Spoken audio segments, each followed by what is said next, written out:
Shut up and sit down.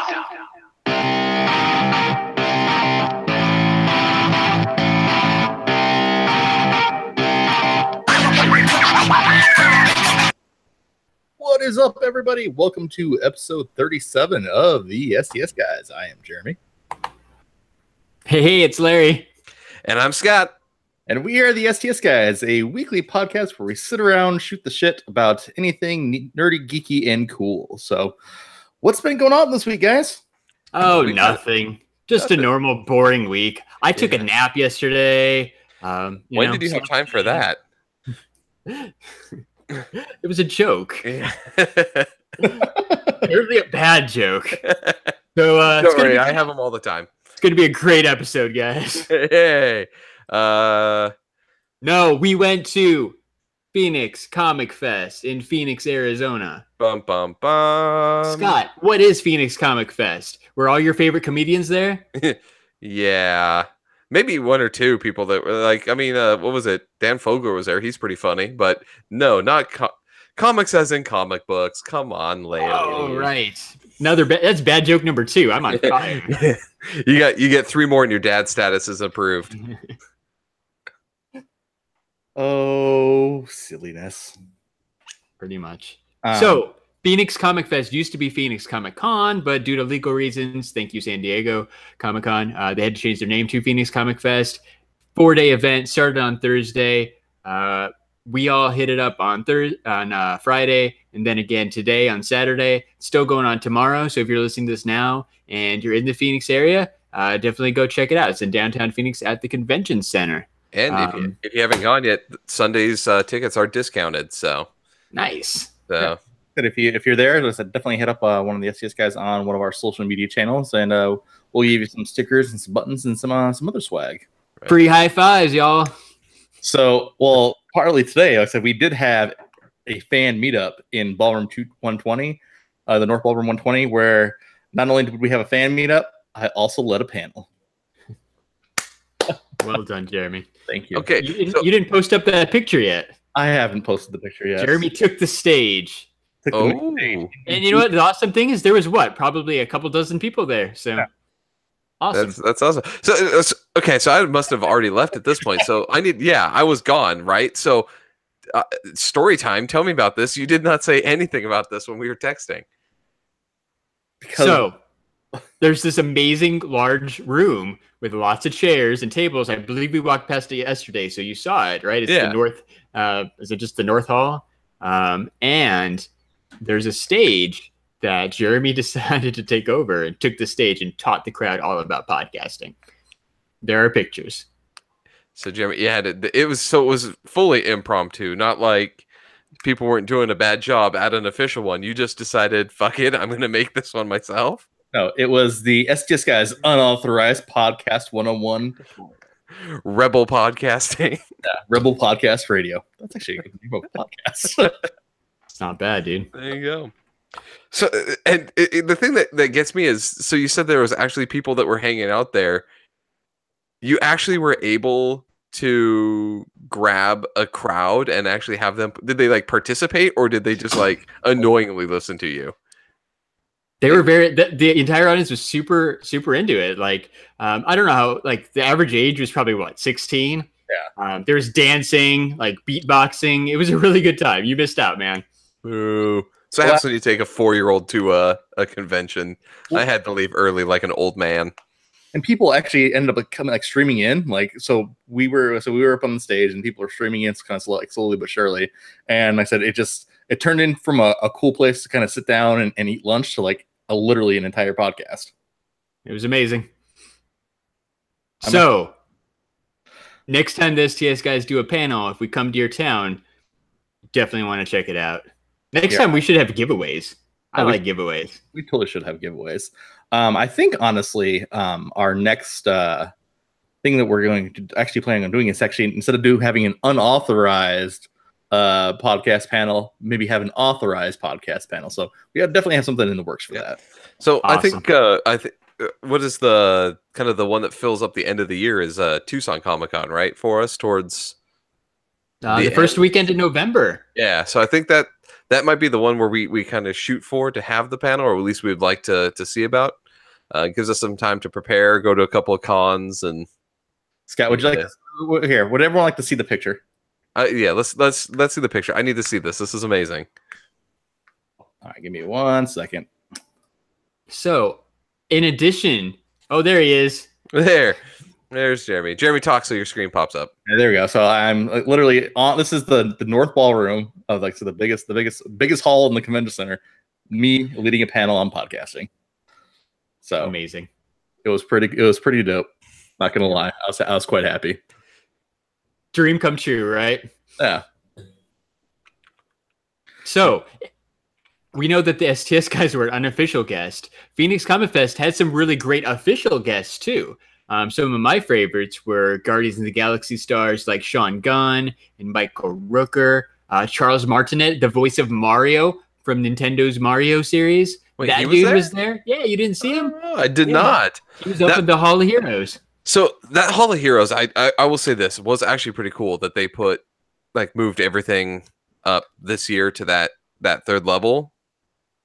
Just to be able to walk through, because I walked through where everyone was, and just it was way better than having it down on the floor where all the vendors and everything were. Yeah, for sure. I honestly might have missed it entirely, except for Jeremy had to go up to the third floor to do some interviews. Who did you get to talk to, Jeremy? I think it was Manu Bennett, Deathstroke from the Arrow TV series. Who else did you have a chance to hang out with? Manu Bennett, we talked to Adelaide King. So basically, she was on Once Upon a Time. She was Drusilla, the evil stepsister on Drusilla. And we also talked to Sean Patrick Flannery. Nice. Awesome. From Boondock Saints. Boondock Saints, yeah. So it was quite cool. So we had the awesome opportunity of actually being in this quiet little media room. And so normally, a typical panel room will hold 100 plus people. Larry, I said, what do you think? This room had maybe 12 chairs in it, if that. It couldn't have been much more than 12 chairs. I was looking into that thing. I was gonna say you could maybe fit 30 people with standing room comfortably. Yeah. So, but Jeremy even got a chair, man. No standing room for the STS guys. Whoop. So we definitely lucked out. Just being in that little dare say intimate setting. They said with basically having some of these interviews, and where they said they would come in. It was kind of weird because like I said there was a set schedule, but there wasn't a set schedule because some of the times ended up changing and things like that. So we ended up basically having Manu Bennett come up first, and I said he just talked about Arrow the entire time. So we'll have some show notes kind of coming for that. And then we said we had Adelaide King come, and then Sean Patrick Flannery.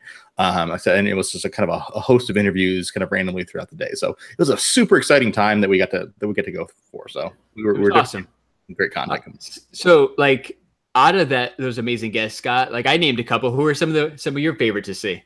So the one that I got to see, and I got a chance, the line was too long, so I didn't actually get a chance to go up and actually meet them. But Mulan Ming-Na Wen was there. Yeah. That was really, really cool. And I had mentioned the other one too. And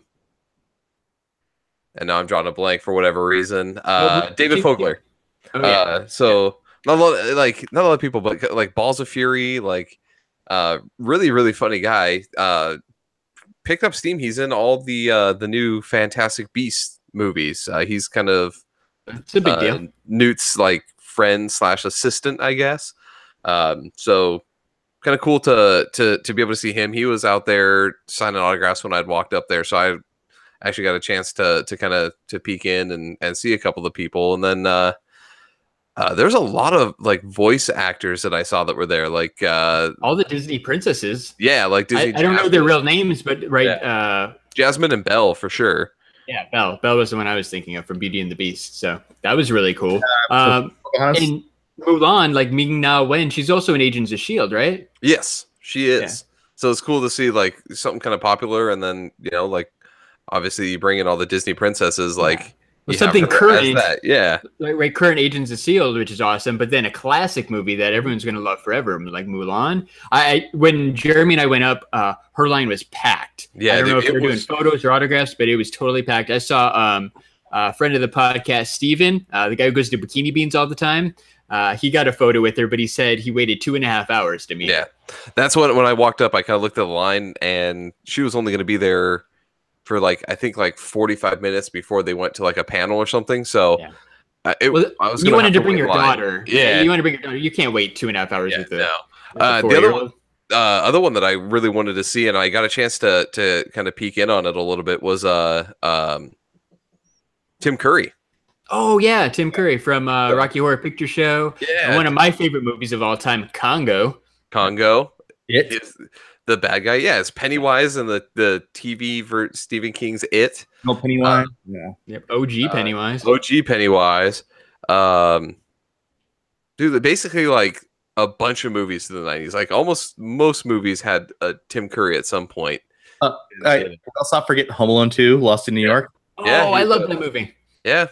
So I did get a chance. I didn't get to say anything, but was able to kind of walk in there and kind of talk with them. They let us kind of walk by and at least see him, and that was really cool because the dude did have a stroke and is recovering from that. So it's pretty cool to be able to see him there. He wasn't there at the time when I was up in the Hall of Heroes. You guys may have seen him when he went up later. William Shatner was up there. Shat. You know what? Shat. Now that you mentioned it, I don't remember seeing him. So his booth was the weird one. So along the sides, they have the traditional con booth with the black curtain behind it, right? And then their pictures usually along the top. William Shatner had this big red William Shatner, he had his own booth out in the center, away from everyone else. Yeah, it was really weird because it didn't fit the mold of anything else that was out there. Did you see it, Jeremy? I don't remember seeing that. I remember seeing it. It was weird because kind of like what Scott was saying. As soon as you walked into the convention, like I said, all the stuff was kind of queued up in cattle corrals, over lined up on the left. But then William Shatner's booth was literally right in the center. Right dead center of everything. It was really weird. What was weird about it is it didn't actually have a defined line. The other ones had here's where the line starts and everything. His was just a booth chilling out there. So I'm wondering if they queued his line someplace else. They had to have done that. I wonder what they did for the line that we were in today with comic creators Scott Snyder and Greg Capullo. Yeah. Nate's not here to ask who his favorite Phoenix Comic Fest guest would have been, so we'll speak for him. It would have been Greg Capullo and Zack Snyder. Scott Snyder. Yeah, I got you. Did it. You messed me up. I did. I said it this morning when I was Zack Snyder and Greg Capullo. I was that's not right. It's Scott Snyder. Yeah, so Nate wasn't able to make it because he's still hanging out over at Phoenix Comic Fest, having a good time. Maybe hanging out with the Dark Side Dame. Who knows? But we all were able to meet up with Snyder and Capullo this morning and get a bunch of comic books signed, including this awesome cover of DC Metal #1 right there, the foil cover. So yeah, brought these home. Super awesome, super stoked to meet them. Great artist, great story. Love us some Batman comics. Yeah. So, and Albessa here, you're bringing up your Comic-Con getting Paul Rubens, so you're getting Pee Wee Herman. Pee Wee. That's awesome. If I would love Pee Wee Herman, Paul Rubens, if he did it as Pee Wee Herman and did the whole dress up and everything. Paul Rubens himself is kind of a weird guy, but he has such a great character. I want a Pee Wee Herman signature, not a Paul Rubens signature. Or I want a Pee Wee Herman photo op. Yeah. Right. You got to wear the gray suit. I don't want you just wearing a Def Leppard t-shirt or something. Right. That's not going to happen. No. I'm pretty sure Paul Rubens is a very big Def Leppard fan. Yes. Just saying. Fun fact of the day. Oh. So also up in the Hall of Heroes were a lot of the cosplayers, right? All the featured cosplayer guests. I think Amber Skies was up there. I forget who else. Some other local cosplayers like the Arizona Avengers. But one of our favorites that we met up with the Ace Comic Con, Ceremony. Ceremony was there. I got a picture taken with her and that guy who looks like Loki. So we threw that up on the Instagram. So head over to @STS Guys. You can check out that picture of me and Ceremony. Double tap it, please. It'll make me happy. Get that like for Larry. Smash that like button for. Yeah. So we saw her. She was doing her Gamora cosplay, which I think is pretty awesome. She's like a dead-on Gamora. It's probably the best thing we've ever seen. For a cosplay, I said it's dead on, almost like movie quality. So it was great. It's pretty awesome. So, So she was probably she was pretty awesome. But like cosplay wise, what are your guys' favorite cosplayers that you saw? Probably my all-time favorite that I saw this time around was there was a dude walking around like in a full-on like Metroid costume. It was like It was pretty awesome. That was the Samus one. Yeah. So and then the one that got me was the guy walking around in the burlap sack, the full-on Oogie Boogie from Nightmare Before Christmas. But yeah, like we saw that man must smell awful by the end of the day. That's it. You cannot wear a burlap sack in Phoenix when it's like 120 degrees outside and not smell anything but rank. Sorry, Oogie Boogie, but man, I'm glad I didn't have to go home and share. Comic-Con. Yeah, I would not split an Uber with the Oogie Boogie guy. Yeah, it's Comic-Con's about the sights and the smells. Yeah, there are the smells. So Jeremy, you had a few more though that you liked. I said probably the other one that I liked was I said there was a couple. I saw a Lady Death. Someone dressed up as Lady Death. I said I have a huge, kind of like soft spot for Lady Death. I was like a big, huge kind of collecting phase of my comic career. And then there was also what was that other one that I saw? There's some dude walking around as a pretty good Thanos. Really basic. So we actually threw that up on the Instagram, and then there's lots of, like I said, as you see at any Comic Con, lots of Boba Fett's, Stormtroopers, things like that. Deadpool. A lot of Doctor Who fans. I think my favorite, because I've never seen it before, was the X-Files cosplay. There's a couple dressed up as Mulder and Scully. Threw that picture up on our Instagram too. Awesome. I'm a big X-Files fan, so like I said, never seen that before. So that's probably my number one cosplay that I saw. So there's one that actually I got to the point where I was like, it took a lot of effort to do. Is the guy had a zombie stormtrooper. Oh, that's awesome. So like half the helmet was broken, and he had like actually done like makeup under his face to like make it look like he was a zombified under there, and he had like bloody blaster holes, and like his costume was partially ripped, and like he had like layers of the costume that were actually done. So anywhere where his skin was exposed, he made it look like a zombie. That's awesome. That probably took a ton of prep work, but yeah, totally worth it. Yeah, it looked awesome. Like walking around, like a lot of the guys that come up with the the Stormtrooper costumes, usually they do like a good movie quality one. This one was that, and then just beat to hell, and adding that extra one under there, like it was probably the best one I've seen in a very long time. Like awesome cosplay. If you're probably not listening, but if you are, good on you, sir, because that was the best thing I saw all weekend. That was awesome. Well, just cool. Before we continue, I just want to give a quick shout out to the chat. So we do our show live on YouTube, but I said we want to give a shout out to a couple people in the chat. We have the Bongos, we have Chunky Monkey for Life, we have Johnson River Dad. I said those are actually on the way. I said me and Larry were actually talking about that actually on our way to Comic-Con yesterday. So those are definitely on the way. Like I said, I don't know why it's taking a little bit longer, but yeah, they are definitely on the way. We have Heather Bradshaw. We have who else do we have? I think that's about. I think you named everybody. Yes, Funko Vlogger. So yes. Oh yeah, what's up, Funko Vlogger? What's up, Funko? We also, like, before we move past cosplay, we also met up with friend of the podcast, the Dark Side Dame. Guys, she had like what 7 cosplays lined up for this weekend. I think she said 7. Yeah, she had 7 total changes. That's crazy. That's commitment right there. Well, then it was nice that she was actually traveling with some friends. They were able to kind of help her out because I guess she had forgotten one of her hats. So some true friends of the Dark Side Dame were able to kind of like pull through and kind of give that hat to her. I hate it when I forget my hats. Yeah, it happens to me all the time. I've never seen you wear a hat. Do you wear hats?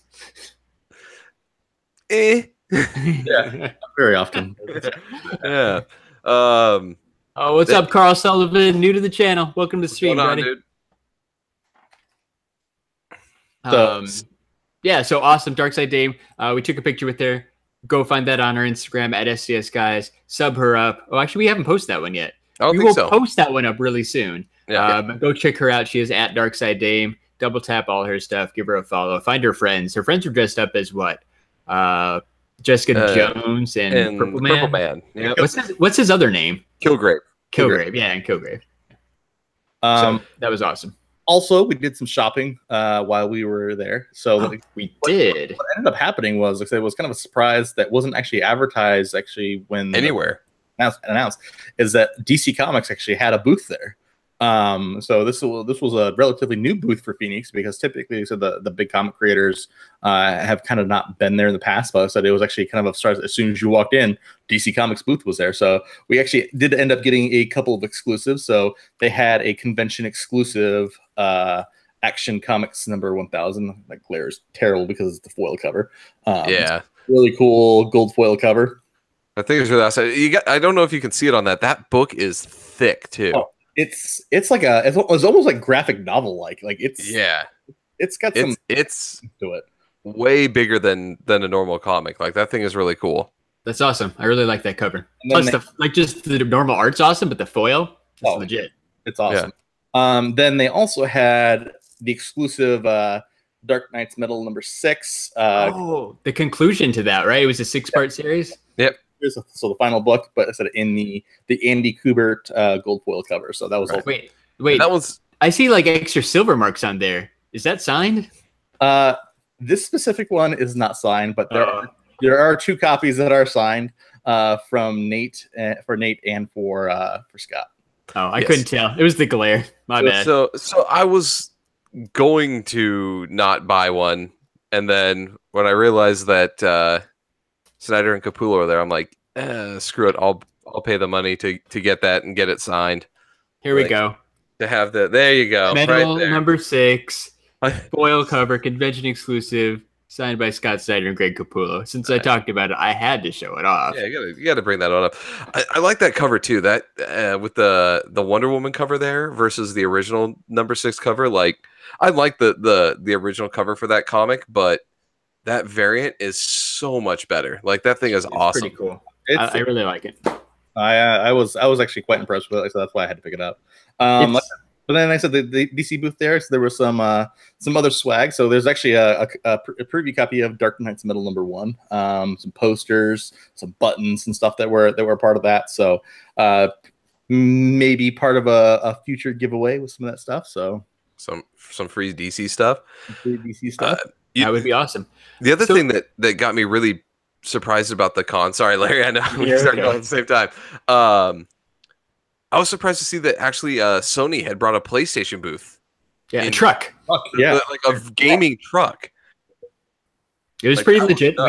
We waited in line to get in there. What, maybe 5 minutes? Yeah, if that. And if that. Good. And then they had like Fortnite. I think you could play God of War. The new baseball game is. It was pretty cool. They had like. They had demos of Detroit Become Human in there too, which is not yet released, I guess, or it's coming out soon. It's a David Lynch game, so I'm not that super excited for it, but it was cool to see like a brand new game. Yeah, that no one else has really played yet. Yeah, like, that's pretty cool. Yeah, the baseball game was MLB The Show 2018. Yeah, there you go. So that was there.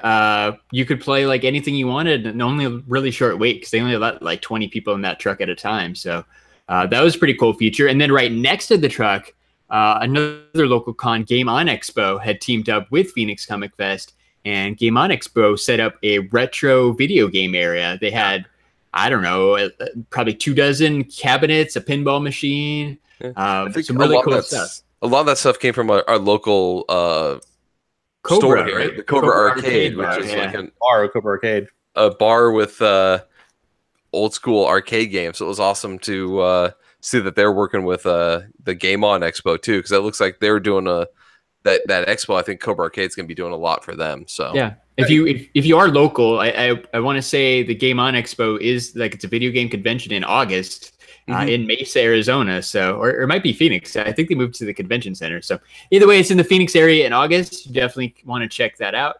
Based on the games that they brought there, it looked like it's going to be a really good time. Cool. It should be fun. The whole thing actually reminded me of when we were out in Pomona back in January when Larry and I went to the Retro City Festival. I said it brought us all back to all the fun memories of actually playing some of those retro games. And so I know Larry and I and Scott were all super kind of excited for Game On Expo, and we'll might be bringing you some coverage from that. I think that's one that we do need to go to. I mean, that was only is that one just a 2-day, right? That's just a weekend long. Yeah, I think so. Yeah. I will check because I want to know now. Yeah, that may be one that I'm sure that even if we don't do official coverage for it, we will most likely be there and we'll cover it. It is 3 days, August 10th through 12th. Game On Expo is returning to the Phoenix Convention Center. So yeah, it's going to be downtown for 3 days. Tickets are available now. Yeah, nice. So they've grown because like I said they used to be in the Mesa Convention Center. So yeah, I remember I've never been. I almost went once. Long story, but it was in Mesa that year. That's why I remembered it being Mesa. So that's awesome for them. They've upgraded to the biggest convention center in Arizona. And honestly, like Phoenix made so good use of that space. Like there was a ton of vendors, ton of guests. Like and even though there were tens of thousands of people, I never really felt like it was super crowded. Like the walkways and stuff never got congested like it gets at San Diego Comic-Con. They really handled the traffic well. It was a really good time. What is in your hands, Jeremy? What? You thought you saw something in my hands? Oh, was it this? Bum. What is this? I like how you kept the price tag on it. I literally just grabbed this out of the bag. So if you can see this, like I said, this is a Fugitive Toys exclusive black and white Doctor Doom. I would consider this a Grail pop. I think I don't, Larry, what's your definition of a Grail? I think anything basically that's over $75 maybe. Yeah, and like it probably should be a little bit hard to get, and it didn't just come out. I'm looking at you, 7-Eleven exclusive Deadpool. Like if you just came out last week, even if you're going for $100, you're not a Grail. Like I feel like it's that part that's hard to find that you don't see every day. Like a Doctor Doom or like a Dark Phoenix, or I don't know, the old Simpsons pops, like stuff that when you go to a Comic-Con, it's not sitting there at every booth. I didn't see any other Doctor Doom pops there. No. I couldn't even tell you the last time I saw a Doctor Doom pop. To be honest, this is the first one I think I've actually seen. Yeah, so I think that totally counts as a Grail. Yeah. I kind of remember seeing that in a video we posted last night. Yes, we did post. So our very first coverage from Phoenix Comic Fest, which was our official Funko Pop hunt video, where we're actually hunting for the perfect Funko Pop, and we think we found it in the Doctor Doom, the black and white Doctor Doom Fugitive Toys exclusive. And so, rather than keep this wonderful thing for ourselves, we've decided that we want to go ahead and actually give this pop away. It's not something that we necessarily need, but we want to share the wealth with the channel. Wait a minute. So you're telling me that the fans of the STS Guys have a chance to win a Fugitive Toys exclusive black and white Doctor Doom pop that I just saw the price tag sticker on there because Jeremy conveniently didn't remove it. You mean someone's going to win that pop? Someone will win this pop. And like I said, here's the thing. So the video actually shows me and Larry actually paying for this. You can see the cash come out of my pocket and go on the table. I was the cameraman for that, and I made sure to get that on film. Yep, for sure. So that's pretty awesome. The official contest isn't open yet. Jeremy's going to drop that video on Monday, but it's going to be just like all of our other super mega giveaways. It's going to be through Gleam. Super easy. You don't have to repost anything on Instagram or anything crazy like that. You just click on the links on Gleam. If you already subbed to our YouTube channel, that's a bunch of entries. If you check out our Facebook page, you get some entries. You follow us on Instagram, you get some entries. And then guess what? Like besides the basic stuff, there's daily entries. If you go back and watch our videos that are through that Gleam link, you can just rack up those daily entries because the contest is going to run for I think about 3 weeks. And here's the thing. So those daily entries do make a difference. If I'm not mistaken, and I have to go back and just double check. I think the last 2 Gleam winners, I think they won from daily entries. So I think because we've done 3. Yeah. So I think our first 2 were daily entries, and a Twitch subscription was our last one. Yeah, you're right. And that was the first one that broke the mold. So the way that that Gleam kind of works is it throws, obviously a total pool of entries or whatever, but it obviously is kind of like when doing a raffle. The more entries that you have, the more likely you are that you're gonna win. So having those entries and everything pulling up is gonna benefit you in the long run. So watch those videos, get those daily entries if you are interested in winning this. And who isn't interested Yeah, in winning a super mega awesome Funko Pop Grail? Pop Grail. Yeah. So, and honestly, the videos that we usually pick are going to be a couple minutes. Like, take 5 minutes out of your life, watch a couple of the videos. Come on, you're already watching all the STS Guys videos, right? You're a super mega fan. I'm a super mega fan. You know you've got that notification bell hit on our YouTube channel, so as soon as a new STS Guy video drops, you're jumping all over that, right? Come on, guys. Like, it's going to be super easy, and someone's going to win this really cool pop, and we're going to announce the winner live on our podcast. I think, like I said, it's in a couple weeks. Jeremy will announce the exact date here on Monday. I'll post up pictures on Instagram and Twitter and all that stuff, so you know exactly when it's going live. Yeah. So if you want, like I said, probably right now, go check out the video of of kind of the work that we went in to find this. Like, it wasn't just necessarily a quick find. Like, so we went from booth to booth to booth to try to actually find the perfect pop. So like, definitely check out that video on our YouTube channel if you haven't yet, because it's that hunt it's kind of a fun video. I thought it was awesome. Like, right, me, Scott, and Jeremy just walking around looking for Funko Pops. And there were a lot of Funko Pops at Phoenix Comic Fest. There were more Funko Pops dealers than I think actually comic dealers. Oh, yeah, there were. Honestly, there was more like retailers that sold like the collectibles. And anybody who sold collectibles had Funko Pops this year. That was the one thing that I thought was interesting. Well, I think that kind of opens us up to kind of discuss some of the things that maybe that we see or we feel that could have been maybe improved at the convention. And so, honestly, kind of since we started with that, one of the things that I would have liked to have seen more was there's comics in the name. I would have loved to seen some more comic dealers. I know sometimes you can't control that, but like I said, if you're a comic convention, like I said, you need to have some dealers that have comic books. Yeah. And I just don't think there were as many as there were like have been in the past. So it was kind of odd to see. Yeah, I hate to be that guy who complains about, like more comic book vendors at the Comic-Con. I hate to be that guy, but like legit, like Jeremy and I at 1:30 today, we're walking into the back into the vendor hall after getting some food. And we're like, all right, let's see if we can find some comic books. I don't remember seeing too many comic book dealers. 1:30, it was until 1:45, like, because we timed it. It took 15 minutes for us to run into our first comic book dealer. Like, that's a real world example that you probably need a few more comic book dealers. Well, and then normally, like I said, at conventions, like I said, that's where I do, like I said, a lot of like pickups and haul videos and stuff from in regards to like different books. Yeah, you've always done that. You did that awesome haul video at Phoenix Fan Fest where you got that first appearance of Black Panther. Yeah, so I got that. I had the one from Tucson. Where we got the Thor comic that you got down there. Where I got the first appearance of Beta Ray Bill and stuff like that. This, like I said, literally the two comics that I bought were the two that I showed earlier were from actually the DC Comics booth. Right. And brand new ones. Yeah, brand new ones. And so it was just kind of weird. I honestly counted 4 legit comic dealers that I could find, and that one dude that sold emu oil and the $1 comics. Oh yeah. Oh, there were quite a few. Like, we found probably at least maybe 6. So speaking of the emu oil person, so they switched their marketing. Besides emu oil, they were also selling P. Diddy shoes. $60 value. Today only $10. That's worth it. No. That seems legit. Yeah. So first off, did you guys buy a pair? Because $10, I would have bought P. Diddy shoes. I did not see that deal. I did not see the deal of the P. Diddy shoes. We gotta get Scott some P. Diddy shoes. They were gray. They looked a little bit like Yeezys. Size 11.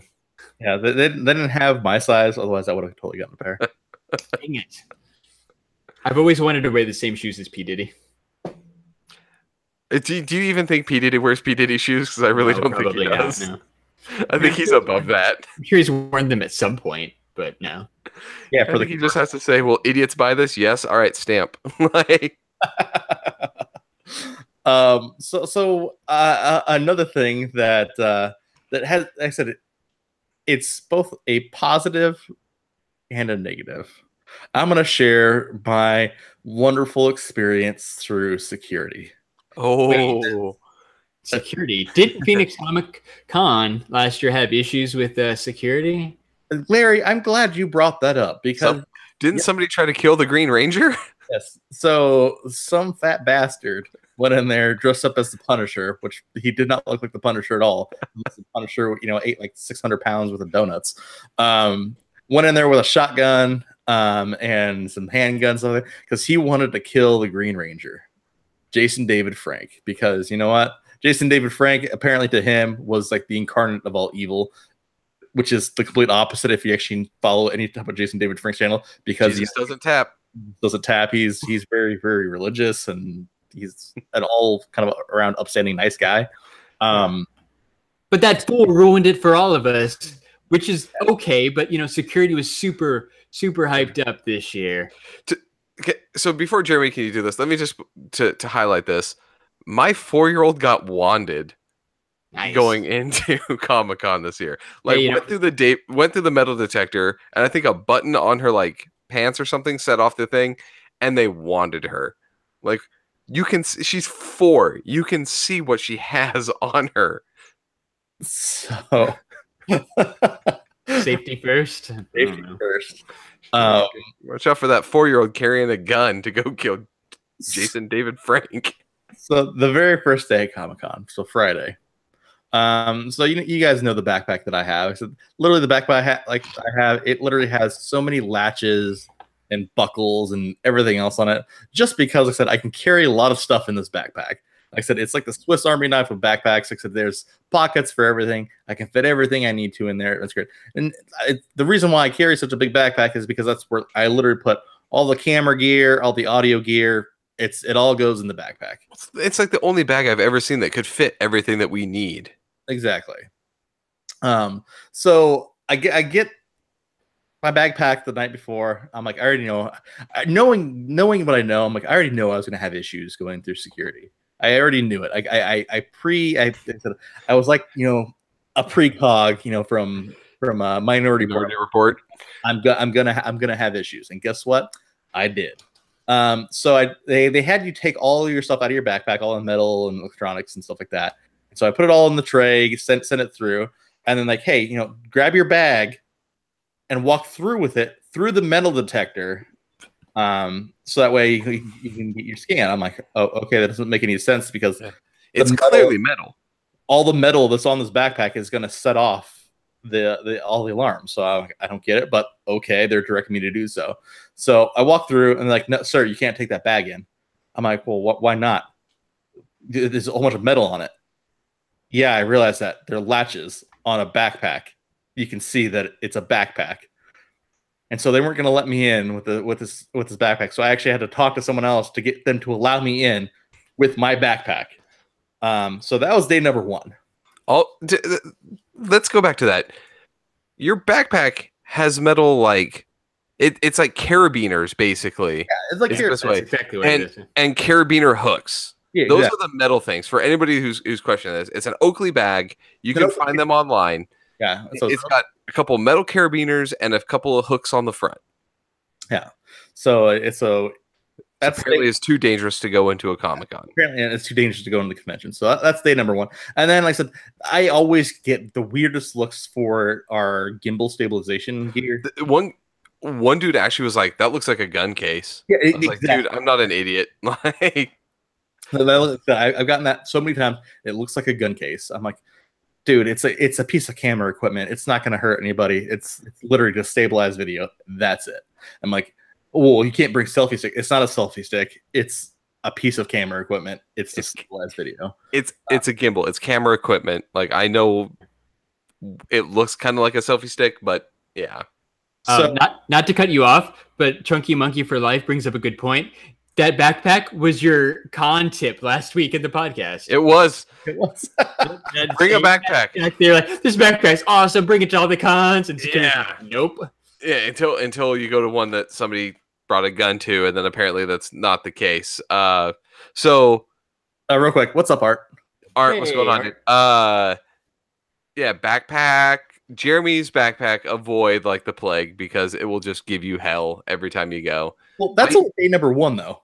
So what happened on day number 2? Day number 2 was even worse. Larry was in front of me. I'm like, because Larry had brought his son today, so I had them go first, so that way he could go through and help his son through security. And so I get up there and like, hey, I'll put all your electronics and stuff in the tray. And so I did that. And it's like, you need to put all your electronics in the tray. Yes, I did that. That's what's in the tray. Sir, put your electronics in the tray. I'm okay. I'm like, so I put the entire backpack there. No, keep your backpack. I'm like, I don't know what you want. I'm completely confused. So then I finally get everything out. They're opening all the cases. What's this? That's a piece of audio equipment. What's this? That's a piece of camera equipment. What's this? That's my cell phone. No, sir, your cell phone can't be in your backpack. No. Take it out of the backpack and put it in the tray. They honestly asked, that's a phone. Yeah. So then I said, I get the same thing. You can't bring the backpack in. It's got metal on it. I'm like, that's not the purpose of metal detectors. The purpose of metal detectors is to check if you have anything dangerous metal to bring in. Not on you, right? Not you. Not a backpack with a carabiner. Yeah. The people searching the backpacks are the metal detector for the backpacks. They're searching your backpack. So here's the thing that I thought was funny is they were just to jump in. They had hired a company, the Wild Bill like soda company or whatever, that was giving out metal cups to everybody. That was setting off the alarms. Jeremy and I found a booth that was selling box cutters. Damn it, Larry! Punchline.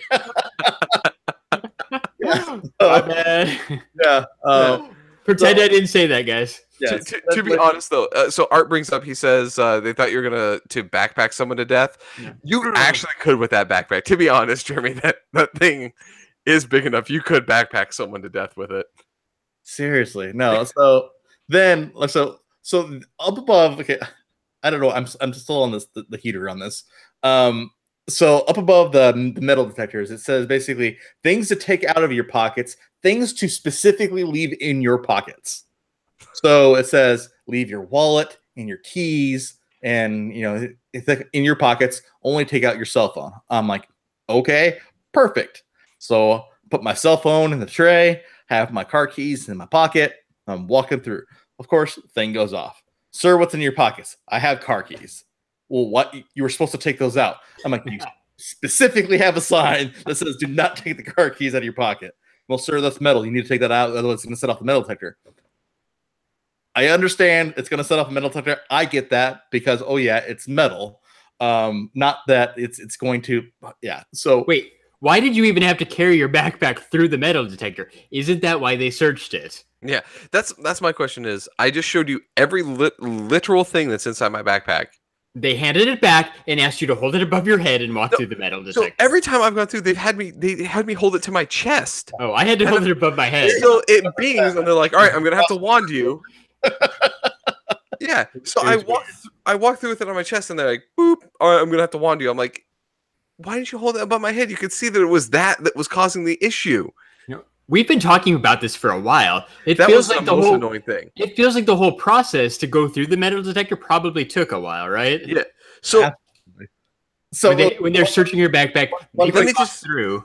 One quickly. Let me circle around to this. So, because Larry spoiled it already. So we're walking around the booths today. There's literally a booth in Comic-Con where you can buy box cutters, and I think.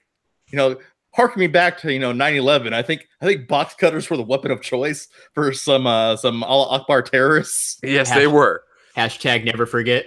Yeah, exactly. So you can buy your weapons inside Comic-Con. You just can't bring them in. No, that was weird. So the other thing too that I will say is a gripe is let alone Jeremy's story with his freaking utility backpack that he has. Going through security was kind of a pain in the ass this year. Just for the fact that let's highlight Friday. I had gotten there pretty early because I totally misjudged traffic on a Friday. And it took me minutes to walk in. You guys showed up like maybe half an hour later?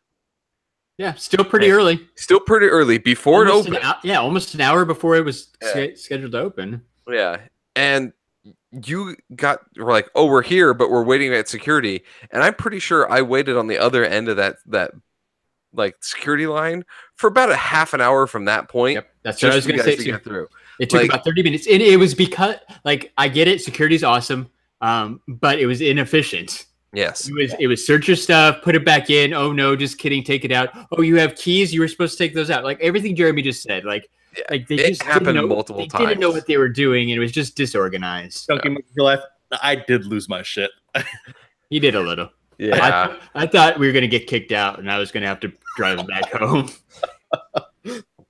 Or it's like, sorry, Jeremy, you have to Uber home. Oh, I have a story about that too. Oh no. Scott, so let's hear that story. Can I talk about the one thing that I did not really enjoy at Comic-Con this year? That I think is if you got there like earlier when they had locked all the vendor halls and everything, like the amount of people that they got funneled down into that bottom section. Like they really had no structure to a lot of the places where they're funneling people into. So you just had these like globs of people. You mean like the main lobby? Yeah, like in the lobby, like you're selling the emote oil. Yeah, where the dude was selling emo and 50% off Halloween decorations. I said, yeah, emo oil for a second there, which is a whole different type of oil. You do not want to buy that. Yeah, you don't want to buy that. It's just full of sadness and father issues. But like when you were like waiting for stuff to go on, like that hall like had no structure. So when it started to get packed, you were stuck. Like, and there's like one main escalator to the main area. Else you're going to like one of the offshoot buildings. Just the way that con is set up. So there was like a choke point that got created at the bottom, and it was annoying to try to get upstairs. Well, and I just want to say this real quick too. Like I said, we're not saying all this to shit all over Phoenix Comic Con. That's not our intention. My complaint is layout of the building. Honestly, it's just basically efficiency improvements that can be improved. Like I said, it's nothing that honestly that minor issues. So minor issues. Like I said, just some different adjustments they can make in order to make the fan experience for everybody attending that much better. So let me jump out. Let me say this. Because it's been, I've gone since it first really was at the Phoenix Convention Center. So that's I think 6 or 7 years, somewhere around in there that it's been in that location. So this is one of the first times though going into it where I thought they have enough stuff. The entire vendor hall was filled. Like they used that entire bottom floor. Like this is probably one of the best ones that they've put on in the last couple of years. Like, just to be honest, like Phoenix stepped it up this year and they knocked out of the park. Like they had a beer garden, which if you know any of us, that was a big beer garden, food trucks. Awesome. We have food, so you don't have to just go to the like overpriced, $15 for a slice of pizza and soda place that's in the convention center. Real quick, just because like I said, you mentioned the food trucks. One thing that was amazing, that I don't know if it was advertised. I have to actually go through and look at the program to see if this was there. So basically, where we held our unofficial podcast at, they actually had an area where you could basically just sit down and chill in the air conditioning. That was so nice. Because like I said, if anybody's out there that doesn't know how crazy Phoenix is, during the summer in terms of temperature, it's 100 degrees plus this time of year. It gets crazy. So be able to kind of go in and have an expansive area to just go in and sit down, get out of the heat, and just kind of, if you want to enjoy your lunch, you can enjoy your lunch. Or if you just want to kind of sit down and relax, you can sit down and relax. That was awesome. Yep. And they did have a lot of seating out by the beer garden and by the food trucks. And they had big fans set up that blew on you. So it wasn't too bad out there because the first day we did eat lunch outside. And I was fine. I didn't notice it being hot or anything. But yeah, we didn't know about the AC one until we did find the hidden gem of the con. It was that North Conference Room or whatever it's called. And I have to bring up the soda thing. That they soda had thing. Yeah. So they had I think it's Wild Bill Soda Company or whatever that had. I told you they were selling these metal cups. It was like $30. but you got free refills all day, which if you've ever been to a convention and known the prices that they charge for like sodas, waters, and all that stuff, Yeah. $30 to get I paid $6 for a 20-ounce Pepsi. So yeah, so $6, and then you have $30 you can get all day. And I think I filled that thing 5 or 6 times. You got your money's worth, man. I got the money's worth, and it was actually a really cool thing to have. And they had a couple of different like booths set up, so you got a little stamp, and yeah, they were outside the convention center. They were inside the convention center. Those guys were everywhere. So that was pretty awesome too. I didn't even realize it was going to be that convenient for you. Otherwise, I might have grabbed one too. Yeah, it was super cool to have. That was like the first thing that I was like, this is one of the best conveniences that they could have brought out. So STS Guys tip, find that thing if they come to Phoenix Comic Fest 2019. I was like in interviews all day, and Scott literally was my hero and my best friend. I was like dying of thirst. Right. Once we met up with you, he's like, "Here, take my cup," and you're like, "What? Take this. You get free soda." So I walked up, and Jeremy's like, "I was like, what soda do you want? Do you want a root beer?" He's like, "Yeah." So I just went and got a root beer and gave it to him. Like, it was awesome. It was awesome. So I will say that was the con hero this year. Was the soda company that actually had drinks, and I think if you brought it, so you got free refills the day that you bought it, and I think it was only $6 for any other day that you brought the cup back. Wow, you could get refills all day. That's a really great deal. Yeah, so it was one of those things where I was like, I'll go for that deal, and like I recommend anyone do it. It's just for the sheer amount of stuff that you can get back. You keep yourself hydrated. Like that was one of our tips. Is drink water. I like it. Can I complain about one more thing? Go ahead. Go ahead. So, new to Phoenix Comic Fest 2018, right? Like when you pay your money, you got to get a ticket or a badge or a wristband. Well, Phoenix Comic Fest decided to do wristbands this time, and I don't know if you know. Oh, Scott's showing his. Say something, Scott. So here. So they got these little, just your normal plastic, like go into an outdoor event wristband. But the only difference is it has the RFID. So you can, I don't know if you can see it with the glare. There you go.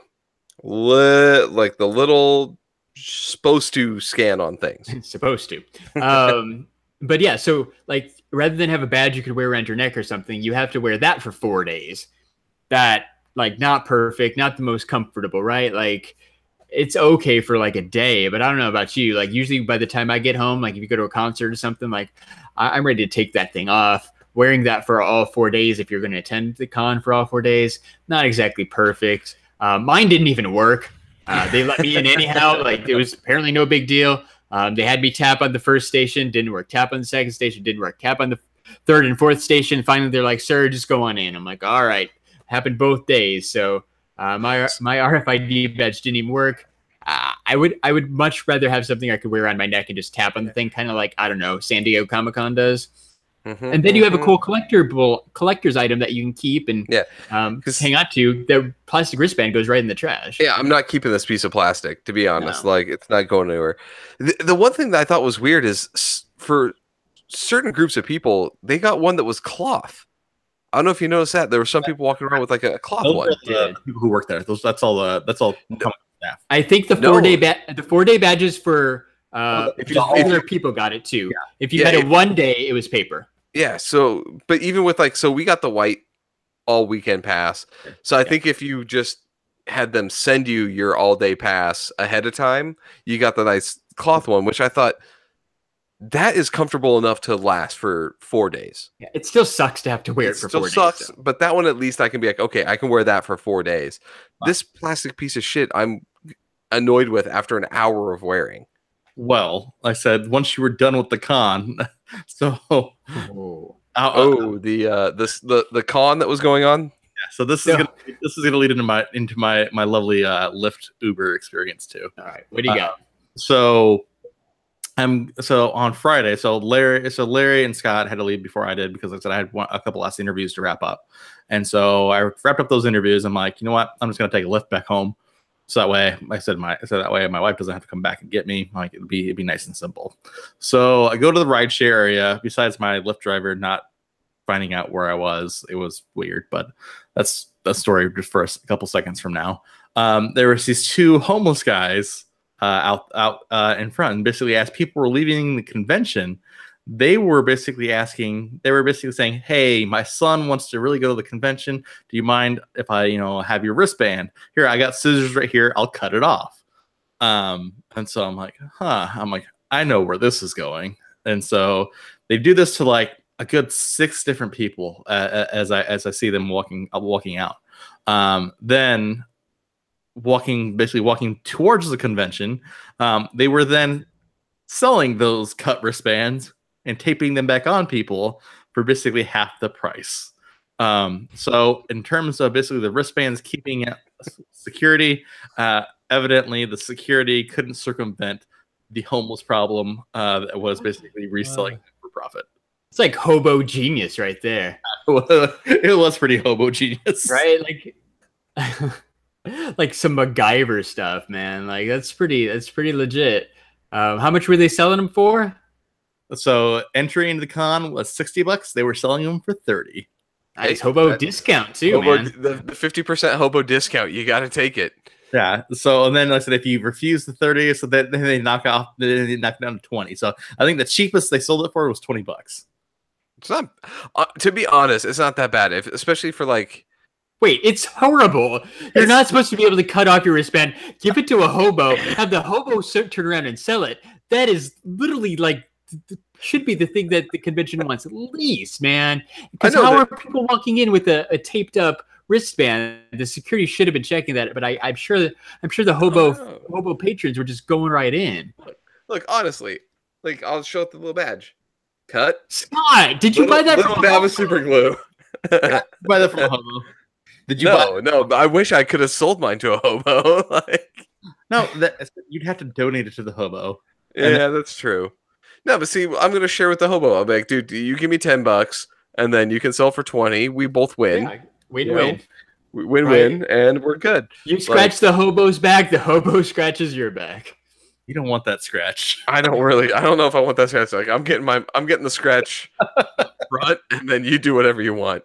I'm not above scalping, to be honest. Like people like me, like scalping though. It's not. So, you're wait, unless you're becoming the hobo, because the hobo's kind of scalping. Yeah, like today, like I was there. I had brought my 4-year-old today, so I was only able to be there for a couple hours before she was done. Right. So if I had bought a ticket, like I'd maybe let somebody else have an enjoyment out of it if they can. Like I don't. Yeah, it's bad. It's bad. Like honestly, but if someone can get away with spending, $20 to get the get into the con for like the last like 2 hours or whatever, like let them go in for 2 hours. Don't make them pay $60 for only a few hours of what's remaining of the con. Unbelievable. Yeah, so I'm a bad person. It's just it's in my nature. I just love that there was a whole secondary hobo market. Yeah, it was the hobo market. Well, it's the same people that you see that go out and get like all the free tickets at the baseball games that are right down the way. Yeah. Like they get all the free baseball tickets and then turn around and try to resell them. Like there's unfortunately having the convention where there is multiple like sports venues and like arenas and event locations. Like you have a pirate market that's out there that you're gonna have to deal with. Yeah. And that just killed everything, Larry. That's Larry. Your dad joke quota has been filled. That's swinging a miss number 3, and then I'm out. Yeah. No, you just get. I need to make you a dad joke card. Like you got my dad card. You've earned it today. I get a +1 for the hobo discount. I literally just need to have it like where I push a button and basically it pops up on the screen. Like okay, here we go. How many bad jokes that have not landed have the STS guys told? Many. Oh, most of them. But here's the thing. If anything, though, like I said, this is for our entire audience that's listening to us. Hopefully, you said you can live vicariously through us and go on all of our adventures, whether they be through the video podcast that's on YouTube or the audio versions that's available on Google Play or on iTunes or on SoundCloud. Or on TuneIn Radio. Or Podbean. Shout out to that one guy who subbed us up on Podbean. Yeah. Or what is it? Pod Knife. Yeah. We're just that's the weirdest thing about having a podcast is with an RSS feed. We get random emails every once in a while of like, hey, we're gonna put you on our platform, and we have no idea who the people are. Okay, thanks. Hey, thanks, Pod Knife. They cut through the other podcast competition. That's actually a good kind of thought, though. This is just kind of a shout out to everyone out there. Like I said, if you listen to our our podcast, if you give us a review like on Google Play or on iTunes or wherever you listen to us at, that would definitely help us out. Like I said, it just lets us know that hey, we're producing the content that you want to hear, but then that we're also gets us more legitimacy in the market, so that way we can spread the word and the love that is the STS guys. I agree. Another one, Castbox. We just got an email the other day saying we're on Castbox. We are on Castbox. I don't know how. We'd never rock the Castbox. Yeah, we never. Love that song. We didn't like make an account or anything. We just showed up on there one day. That's amazing. Yeah, I can't believe I'm on Castbox. So if you Google search us, you can start to see like every once in a while we'll pop up things like, when did Spreaker start to have us? Like, nice. It's quite interesting. So, if you that's a good segue, Larry. Come on. This video, if you're watching live, go ahead and give us a big fat thumbs up. Subscribe to our YouTube channel. Check us out. Oh no, hold on. Yeah, check us out on Instagram at STS Guys. Check us out on Twitter at STS Guys. Follow us on Facebook at The STS Guys. And I am Larry from The STS Guys. You also, if you're enjoying our content, go ahead and check us out on Patreon at patreon.com/STS Guys. You can support us by donating like money as little as $1. Man, I mean, like seriously, $1 would help us out. Like skip that. I don't know, that's totally lame. Skip that Starbucks. I don't know. I'll come up with some cool thing to say, but like throw in $1. It'll totally help us out. There's some really cool tiers. You'll get some shout outs on our podcast or on our videos. So yeah, head to patreon.com/STS Guys and consider supporting your favorite podcast. Seriously, so that's I can't kind of echo that enough. Like, so like you see, like I said, we legitimately paid $100 for this. Yeah. And we're giving it away. That everything we get goes right back into the podcast. Yeah. It goes back into that kind of stuff. So right now, like I said, Larry and I and everybody else are paying for these items. So like I said, it's not something that like we're getting money from somebody else to pay for this. So this is all basically coming out of our own pocket to kind of give back to the community. So that if you can help support us on Patreon, like I said, by as little as like even $1, so that definitely helps. It'll definitely help us continue to provide some great content to you going forward, and also opening up for some more giveaways and some more exciting content. The more supporters we have, the more stuff we'll give away, to be honest. And I mean, come on, support your local idiot. Like, let's support your local hobo. Yeah, exactly. Hobo discounts for everybody. Discounts for everybody for this. So come on, support your local dummy. And yeah, if you like the show and you want us to do more giveaways, you can be part of it. Give like Jeremy said, give $1 or $2, and we'll buy something for a upcoming giveaway. You know what? I've seen what other channels give away. Like they're giving away a Walgreens exclusive.